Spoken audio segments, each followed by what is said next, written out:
ग्रीष्म ऋतु का प्रारंभ होते ही मैं अपने गृह के मटके बदल देती हूँ, किंतु इस ग्रीष्म ऋतु में मेरे मटके की स्थिति और भी जीर्ण हो चुकी थी। इसलिए मैं नया मटका ले आई। तो आज हम बनाएंगे हमारे नए मटके के लिए चारपाई और पंछी के लिए घर। तो स्वागत है आपका मेरी क्राफ्ट जीविया की इस हस्त कौशलशाला में। चारपाई बनाने के लिए मैं दो तरह की लकड़ी का उपयोग करूंगी, इसलिए मैंने आयताकार की 4 समान लकड़ी ली है और वर्गाकार की 2 लकड़ी ली है। हमें चारपाई बनाना है तो सभी लकड़ी का समान होना भी जरूरी है। तो मैंने लकड़ी काटने वाले साधन से लकड़ी को समान माप से काट ली और इसी तरह लकड़ी को काटने के बाद लकड़ी के तल को भी खींचना जरूरी है। अब मैंने लिए हैं लोहे के कांटे, इसे इंग्लिश में क्या कहते हैं आपके उत्तर का मैं इंतजार करूंगी। एक छोटे से हथौड़े की सहायता से मैंने कांटे को लकड़ी के ऊपर पीटना शुरू किया, किंतु ये उतना सरल नहीं है जितना हमें लगता है। फिर मैंने विद्युत यंत्र उठाया और इसे छिद्र लगाना शुरू किया। कांटों की सहायता से सारी लकड़ियों को जोड़ दिया। तभी चारपाई ने एक अलग ही रूप ले लिया था और मुझे अभी भी कुछ अधूरा सा लगा, इसलिए मैंने उठाया रंग का डिब्बा। पीले रंग से मैंने ऊपर और नीचे वाली लकड़ी को रंग दिया। आपसे मेरा प्रश्न है कि आप पीने वाले जल संग्रहित करने के लिए आधुनिक यंत्र का उपयोग करते हो कि मिट्टी के मटके का, और दोनों में से सबसे बेहतर कौन है? जल्दी से अपनी राय बता दो, मैं आपके उत्तर का इंतजार करूंगी। इसके बाद 4 पहिए वाली लकड़ी के लिए मैंने गुलाबी रंग लिया है। गुलाबी रंग से याद आया मुझे, गुलाबी रंग शीतलता प्रदान करता है और यह रंग यदि जहाँ भी होता है वहाँ का वातावरण और भी शीतल हो जाता है। हम जब मटके के अंदर जल संग्रह करेंगे तब ये जल और भी शीतल रहेगा। इसे क्या आपको पता है गुलाबी शहर किस शहर को बोला जाता है? यह उत्तर तो एक सही भारतीय को ही पता होगा। तब हम इस चारपाई पर मटका रखेंगे तो इसका जल नीचे की ओर आए और ये खराब ना हो, इसलिए हमें इसे जलरोधक चारपाई बनाना है।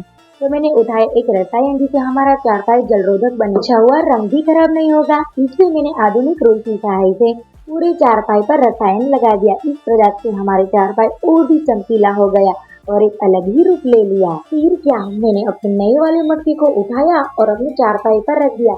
यदि हम मटके के ऊपर पौधा रखे तो ये और भी खूबसूरत लगता है, तो मैंने दोनों को रख कर देखा। अब आपको बताना है ये चारपाई के ऊपर मटका सजता है या पौधा। इसके साथ साथ में मिट्टी का घर भी लाई थी पंछी के लिए, क्योंकि रोज 2 विदेशी गोरैया हमारे छोटे से बगीचे में आते हैं। गोरैया आमतौर पर घरों, इमारतों, पुलों की छत और पेड़ों के खोखले में अपना घोंसला बनाते हैं और शहरी इलाकों में ये पक्षी अक्सर इंसानों के घरों में घोंसला बनाते हैं। पर क्या इस समय के चलते इन शहरी इलाके वालों ने इस लुप्त हो रही गोरैया की जाति को बचा पाएंगे? इस डोरे की सहायता से मैंने घर को अच्छे से टांग दिया। तभी मेरी दृष्टि इस टूटी बर्तन पर पड़ती है, तो मैंने उठा लिया एक पानी की शीशी, इसके ऊपर लगे कागज को हटा दिया। फिर मैंने शीशी के मुख वाले हिस्से से माप लिया और बर्तन के ऊपर गोल आकार कर दिया, क्योंकि हम बनाने वाले हैं पंछी के लिए दाना खाने का बर्तन, जिसके अंदर हम बहुत सारा दाना एक साथ रख सकते हैं और जरूरत के हिसाब से दाना बर्तन में गिरेगा। तो मैंने एक काटने वाले साधन की सहायता से बर्तन के छिद्र को काट लिया। जैसे पंछियों को दाना डालना संकटों से बचाव करता है।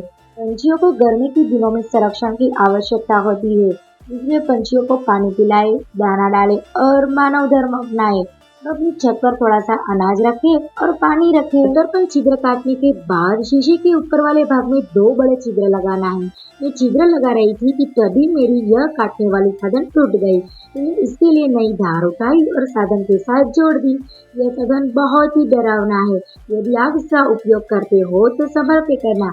तो मैंने शीशे पर 2 छिद्र लगाया ताकि दाना आसानी से बर्तन पर आए।